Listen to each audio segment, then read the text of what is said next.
بسم اللہ الرحمن الرحیم۔ السلام علیکم ناظرین۔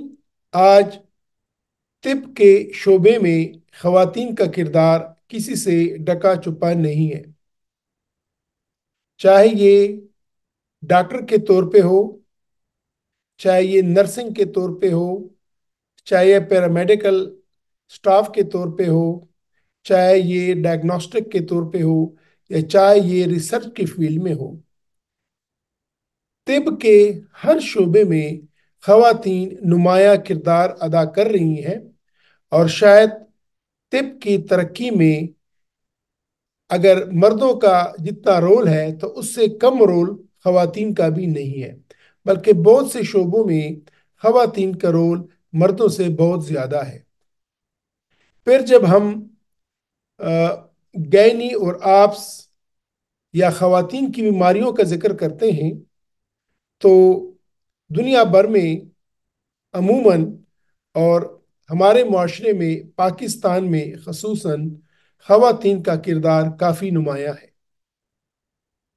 کیا آپ جانتے ہیں کہ طب کے میدان میں خواتین کیسے آئیں؟ تو آج میں آپ کو یہ کہانی سناتا ہوں۔ قدیم یونان میں خواتین کو کئی سالوں تک طب یعنی کہ میڈیسن کی تعلیم حاصل کرنے سے منع کیا جاتا تھا۔ صرف ایک راستہ تھا، جب تک کہ کوئی قانون نہ توڑے۔ 300 قبل مسیح میں پیدا ہونے والی ایگنوڈائس نے اپنے بال کٹوائے اور مرد کے لباس میں اسکندریہ میڈیکل اسکول میں داخل ہوئی۔ طبی تعلیم مکمل کرنے کے بعد ایک دن ایتھنز کی سڑکوں پر چہل قدمی کرتے ہوئے اس نے لیبر میں مبتلا ایک عورت کے رونے کی آواز سنی۔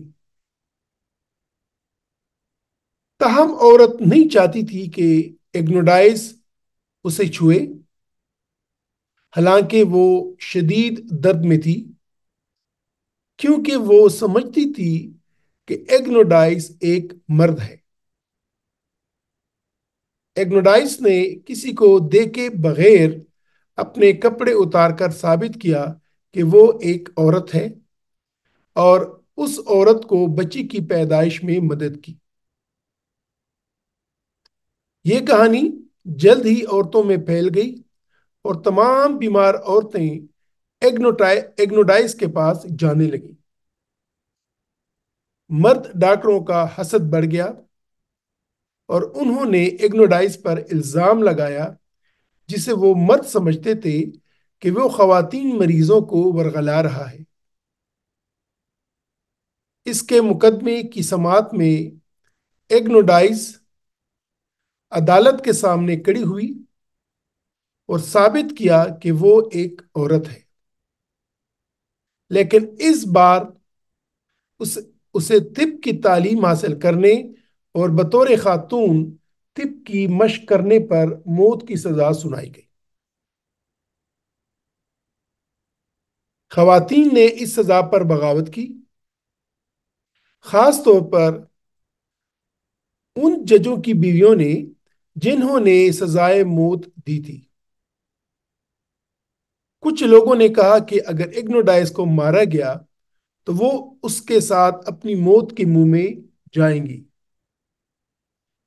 اپنی بیویوں اور دیگر خواتین کے دباؤ کو برداشت کرنے سے قاصر ججوں نے ایگنوڈائس کی سزا کو ختم کر دیا، اور اس کے بعد سے خواتین کو ادویات کی مشق کرنے کی اجازت دی گئی، بشرطے کہ وہ صرف خواتین کی دیکھ بھال کریں۔ اسی طرح ایگنوڈائس نے تاریخ میں پہلی یونانی خاتون ڈاکٹر، طبیب اور ماہر امراض نسواں کے طور پر اپنی شناخت بنائی۔ تو یہ ایگنوڈائس وہ خاتون تھی جنہوں نے سب سے پہلے شعبہ طب میں قدم رکھنے کی کوشش کی، طب کی تعلیم حاصل کی، لیکن وہ خاتون کے طور پر معاشرے میں طب کا پریکٹس نہیں کر سکتی تھی، لہٰذا وہ مرد بن کے آ، اس نے تعلیم بھی مرد بن کے حاصل کی، اور مرد بن کر وہ طب کا پریکٹس بھی کرتی تھی۔ لیکن اگر ایگنوڈائز یہ جرت نہ کرتی تو شاید آج ہم کچھ اور تصویر دیکھ رہے ہوتے، اور آج بھی شاید ہم میڈیکل فیلڈ میں خواتین کے رول کو ترس رہے ہوتے۔ تو ناظرین، کسی بھی فیلڈ میں پہلا قدم رکھنا مشکل سہی، لیکن کامیابی آپ کو ضرور ملتی ہے۔ اجازت چاہتا ہوں، اپنا خیال رکھیے گا۔ خدا حافظ۔